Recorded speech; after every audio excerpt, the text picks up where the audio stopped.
makuru itangazamakuru nyabakikwe umuntu aza That's what they do in Vietnam, man. noneho umuntu nawe akabijyamo akavuga ati ndi umukozi wo kwa Yago ninjye umutekera Yago yarakennye iyo ibintu bimaze kuzamuka Yago mani abanyarwanda ibyo bintu bakabirya ibyo bintu barabirya abanyarwanda barabikonsoma bakumva nibyo kabisa bati yo bambi umuhungu wacu yarakennye mwanyifashirije se shesha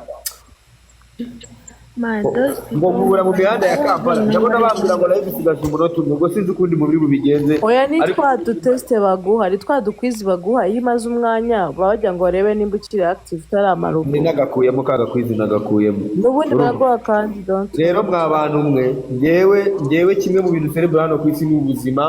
Kim 17 Jamie ndakubona Merveille ndakubona Liza ndakubona Sasha ndakubona no nagaziriza ngo ninde nagabonye ko ari hope ntabwo amenye ko ari njyewe nagabonye ko ari hope god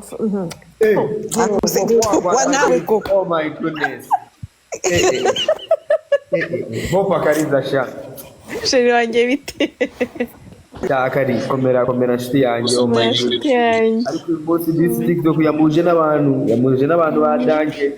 walayi TikTok yamuje n'abantu twirukanaga kera I lost your number though uyu baby witwa Kariza Hope man aranzi bro aranzi famiye yiwabo iziranye niyo mu rugo n'umuntu I mean aranzi none se privilege uwo mwana bitariza ni mwiza